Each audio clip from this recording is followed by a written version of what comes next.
buenos días, muy buenas tardes, noches, bienvenidos a este espacio con reflexiones con el psicólogo Hugo Castelblanco, en donde hemos ido trabajando las emociones y ahora decidimos comenzar a abordar los sentimientos. En los capítulos anteriores, mi padre ha explicado con claridad la diferencia entre emociones y sentimientos.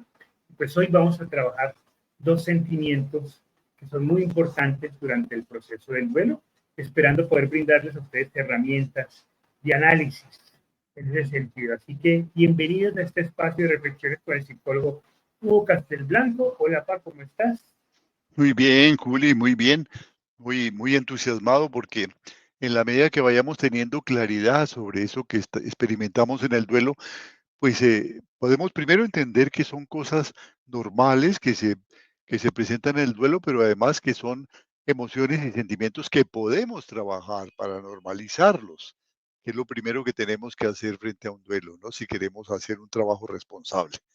Esas emociones y sentimientos que se exacerban, que se activan, se pueden trabajar y se pueden Así normalizar es, para poder seguir adelante. así es. Pues entonces entremos al tema, frustración e impotencia. Cuéntanos sobre esos sentimientos. Sí, con frecuencia escucho hablar a los duelistas que me siento frustrado o me sentí impotente. Y son dos sentimientos que se parecen mucho, a veces inclusive se manejan las palabras como sinónimas, pero que tienen una gran diferencia, ¿no? Son sentimientos muy distintos. A pesar de que tienen los componentes emocionales, son muy parecidos, la manera como van apareciendo esas emociones en cada sentimiento es en un orden distinto y se generan por razones distintas.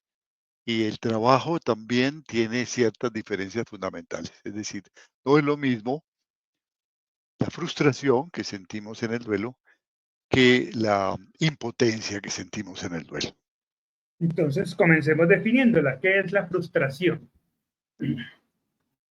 Sí, podemos definir la frustración como ese sentimiento que se genera a partir de una importante, de una gran emoción, básicamente de desagrado, que experimentamos algunas veces cuando pensamos que no hemos logrado los resultados que esperábamos, ¿no? O por no haber cumplido los deseos, las metas, las expectativas que teníamos, a pesar del esfuerzo o a pesar del trabajo o a pesar del tiempo que invertimos para lograrlas. Entonces, supone que yo estoy consciente de que he invertido un esfuerzo, que he invertido un trabajo en lograr algo y que sin embargo no lo conseguí.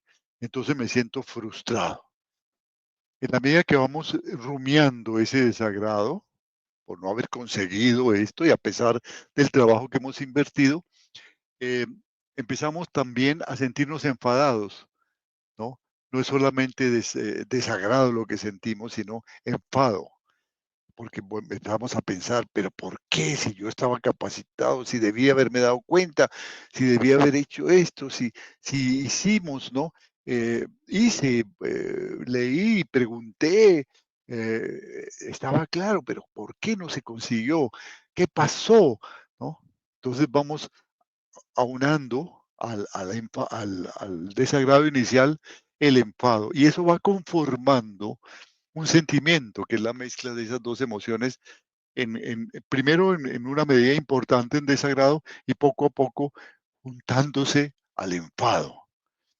Y todo como resultado de ir rumiando, de ir recordando, de ir hablándome conmigo mismo, de, de que no pude conseguir los resultados que estaba pensando, a pesar de que le apliqué todo el trabajo, ¿no? En la frustración intervienen varios factores. Muchas veces hemos invertido un trabajo, pero no teníamos los conocimientos suficientes y ese trabajo pues fue un poquito, hasta cierto punto, insuficiente. No teníamos las habilidades, no teníamos el tiempo suficiente no teníamos inclusive el estado de ánimo en un momento suficiente, ¿no es cierto?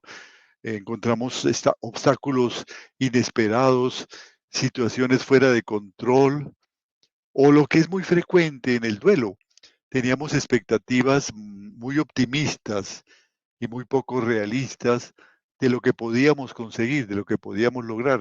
Pasa mucho cuando un ser querido se nos enferma. Alguna vez escuchaba yo a un médico responderle a una mamá que decía, pero cómo no pude yo controlar eso a tiempo, cómo no me di cuenta, cómo no pude hacer eso.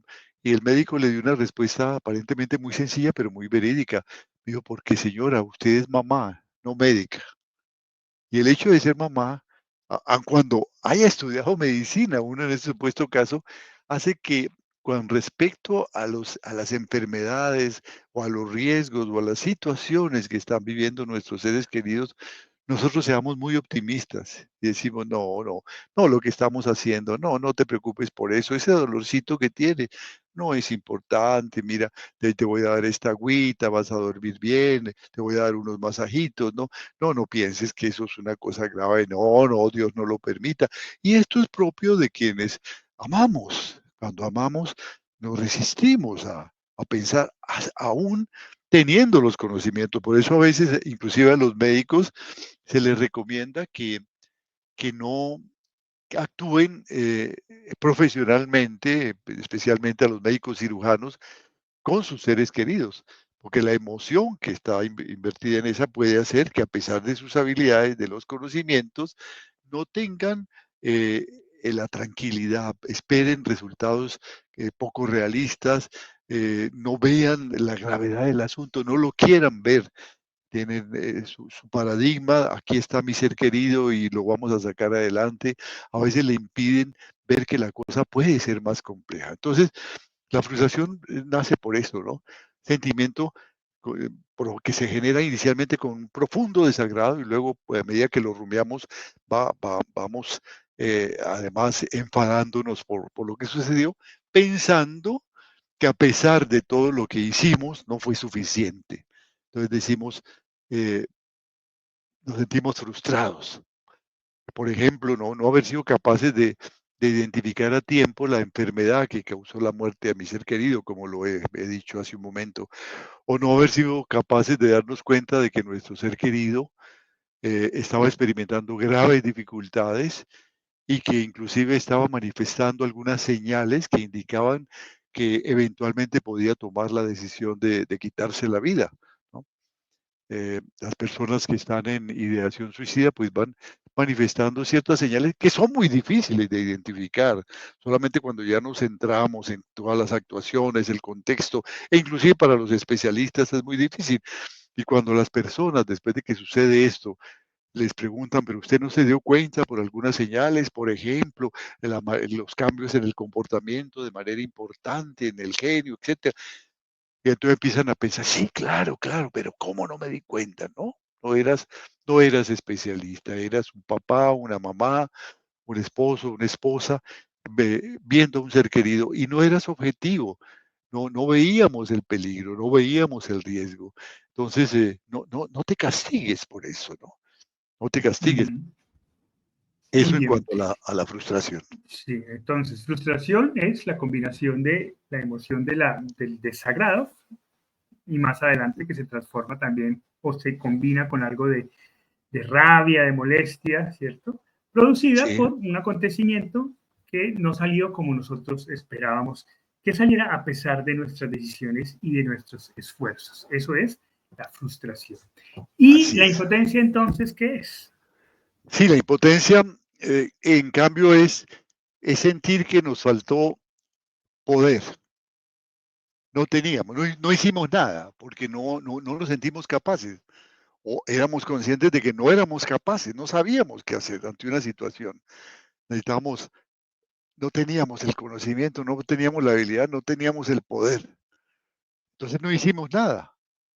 Me sentí impotente, no supe qué hacer en ese momento. Fíjate, la frustración, yo hice cosas, pero no fueron suficientes. En la impotencia no hice, a veces no hice nada, o hice alguna tontería porque es que Me no tenía ni bloqueé. idea no tenía ni idea qué era lo que tenía que hacer. Es la falta ujú, de poder para hacer algo en una situación. Entonces, allí lo que se genera inicialmente es el sentimiento de enfado, es el que empezamos a rumiar. Pero ¿por qué soy tan tonto? ¿Por qué soy tan estúpido? ¿Por qué no me capacité? ¿Por qué me quedé paralizado y no hice nada? Es un profundo enfado. Y luego poco a poco se va juntando el desagrado e inclusive el miedo. Y entonces en una situación similar, ¿será que yo siempre voy a reaccionar así? ¿Me voy a quedar paralizado? ¿No voy a actuar a tiempo? ¿Seré yo, seguiré siendo tan tonto, tan incapaz de enfrentar? Entonces, con la responsabilidad que tengo con mi familia, por favor, ¿no? Es un sentimiento muy diferente del otro. Aquí es que siento, inclusive la impotencia puede deteriorar mucho más la autoestima que la frustración, porque ujú. mientras en la impotencia es que no hice nada, es decir, yo soy incapaz, eso altera rudamente mi autoestima. En la frustración digo, hice, pero no fue suficiente. Entonces no Mm. se altera tanto, no se golpea tanto la autoestima en la frustración como sí se golpea en la impotencia, ¿no? Se me ocurre que estos dos, como los has descrito, son la, la materia prima de la culpa. Así es, así es, así es. Ya. Cuando se ¿Cómo juntan las 2 manejarlas entonces durante el duelo? ya, entonces, lo primero es saber que estamos que ambas frustraciones, frustración y impotencia, son juicios muy injustos sobre nuestras, reales posibilidades de actuación, ¿no? No somos médicos, somos padres de familia, no estábamos preparados, no somos videntes para saber qué va a pasar, ¿no? A veces se siente frustración o se siente impotencia porque le regalamos una motocicleta a nuestro hijo para que fuera a la universidad y entonces se generó el, el, el, el el accidente y entonces, ¿cómo no pude prever? ¿No? Es que eso es imposible de prever. Salir a la calle es un riesgo, ¿no? Muchas satisfacciones, va a manejar la motocicleta hasta la universidad, pero puede pasar. Eso no lo puedes prever ni no puedes saber cuándo va a pasar. Tú no tienes facultades extrasensoriales para intuir que hoy, por ejemplo, va a pasar estas cosas, o que él va a tomar otra calle, o ese día se iba a distraer mejor, ¿no?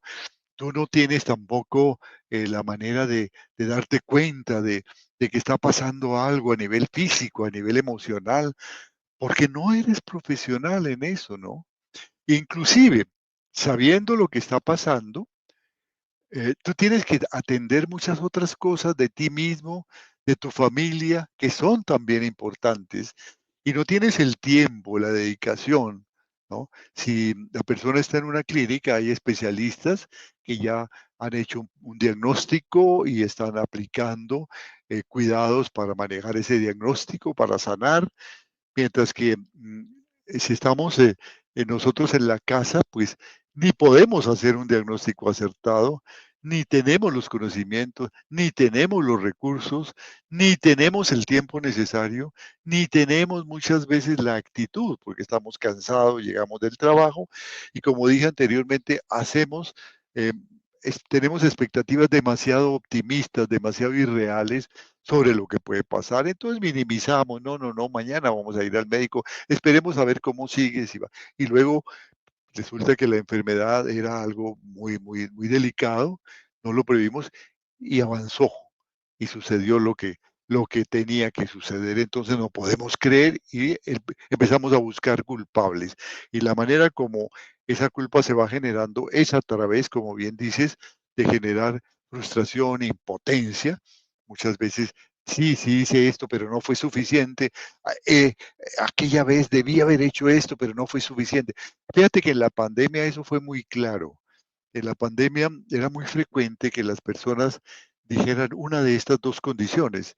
Es que me siento frustrado o me siento frustrado porque yo tengo conocimientos médicos, soy enfermero, tengo conocimientos médicos y llevé a mi abuelo que estaba con dificultades respiratorias al hospital y sin embargo al otro día me dijeron que había muerto. Yo no me explico cómo no me di cuenta de la gravedad de la situación. Entonces se sienten, la culpa nace de la frustración, que se rumia. Entonces empieza el desagrado también a venir, todas estas cosas, y se va agravando.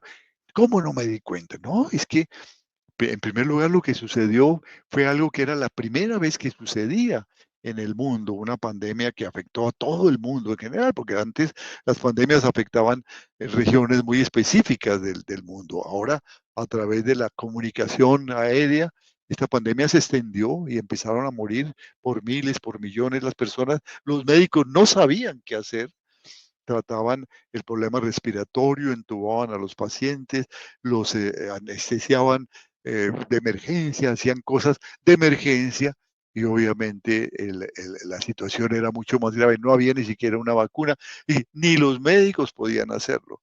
Entonces siento frustración y siento rabia porque no hicieron lo que tenían que hacer. El enfado se vuelve rabia, se aumenta. Que la rabia es un enfado ya mucho más exacerbado. Siento furia por lo que hicieron, ¿no? Y resulta que hicieron lo que tenían que hacer en una situación donde había más pacientes de lo común. Entonces, es muy frecuente, ¿no? O también dicen, es que pensé que no era tan grave y no lo llevé al hospital. Como soy de tonto, me sentí impotente, no supe qué hacer y dije, esperemos hasta mañana, no, esto no es grave, y entonces no lo llevé a tiempo, ¿no? La respuesta es, pues obviamente se murió en tu casa porque así también hubiera podido pasar en el hospital, porque la situación superó con creces lo que en ese momento los seres humanos sabíamos sobre la manera de manejar este tipo de cosas y más una enfermedad totalmente desconocida. De tal manera que se daba por ambos lados la culpa, ¿no? Por la frustración o por la impotencia. Lo llevé y no lo sanaron. No lo llevé a tiempo y entonces murió en mi casa.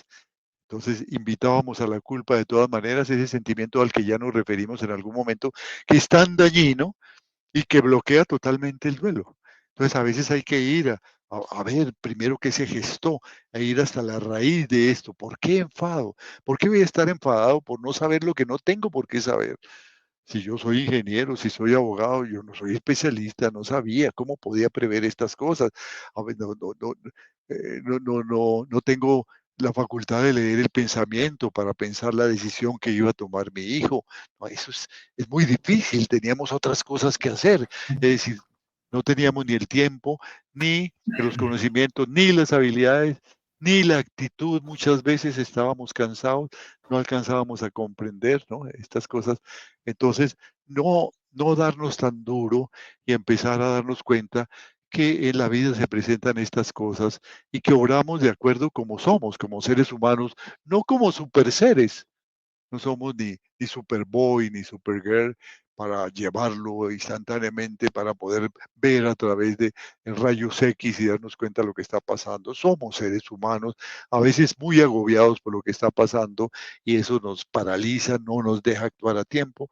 Y a veces actuamos, pero tampoco podemos lograr todo lo que esperábamos lograr, porque a veces ni los médicos lo pueden hacer. El Ok. caso de los infartos, ¿no? También es muy frecuente.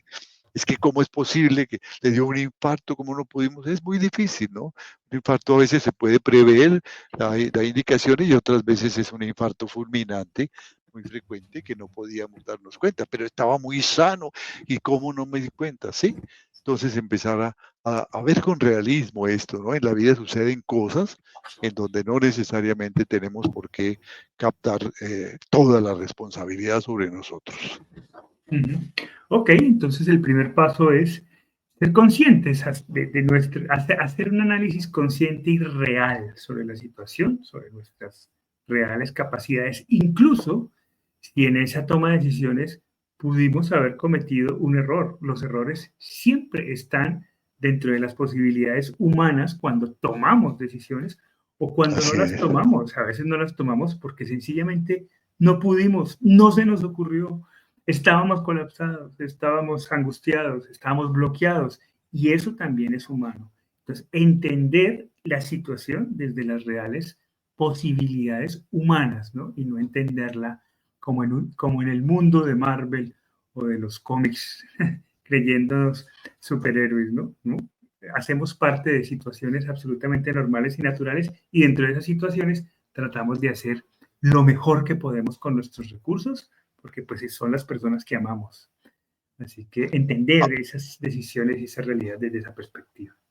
Así es, y reconocer esa situación, esas debilidades naturales humanas, esas impotencias naturales, elaborarlas, darnos cuenta que hicimos lo que en ese momento nos pareció más justo o no pudimos hacer porque no estábamos en condiciones de hacer, elaborarlas. ¿Y cómo las elaboramos? Expresándolas con los seres que amamos, estoy sentido por esto, escuchar con los amigos, seguramente nos van a decir esto que estamos reflexionando, no, pero tú no tenías por qué darte cuenta.